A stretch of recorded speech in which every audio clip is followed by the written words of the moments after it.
আপনারা কেন আমাকে ভোট দিবেন? আমাকে ভোট দিবেন ওই প্রতিহিংসার রাজনীতি চিরদিনের জন্য কবর দেওয়ার জন্য। আমি আপনাদের ছেলে, আমি এই এলাকার ছেলে, এই মাটিতে আমি বড় হয়েছি, আমি আনিস কাকুর সাহায্য করে চা খেয়েছি, এই মাঠে সবাই খেলেছে, আমি বসেছিলাম।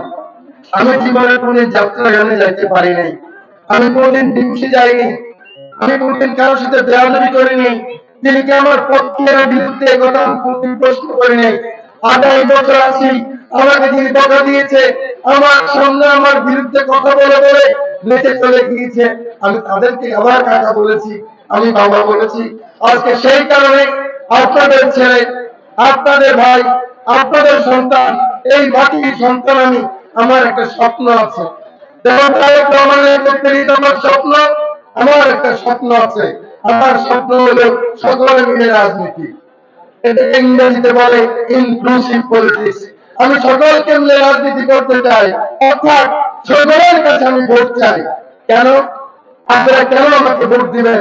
আমাকে ভোট দিবেন ওই প্রতিহিংসার রাজনীতি চিরদিনের জন্য কবর দেওয়ার জন্য, প্রতিহিংসার রাজনীতিকে কবর দেওয়ার জন্য, হিংসার রাজনীতিকে কবর দেওয়ার জন্য। অর্থাৎ আপনারা 12 তারিখে আমাকে একটা ভোট দিবেন, 13 তারিখ থেকে যে যার পছন্দ করেন, যে যে দল করে আপনি আপনার সেই দল করবেন। আমি কি দেব? আমরা কি দেব? আমার নেতৃবৃন্দরা কি দেব? আপনারা হরতাল করবেন, আমাদেরকে আগের দিন করে দিবেন, আপনারা হরতাল পালন করবেন, আপনারা আপনাদের কর্মসূচি দিবেন, আপনারা আপনাদের মানববন্ধন করবেন, আপনাদের বিপ্লব করবেন।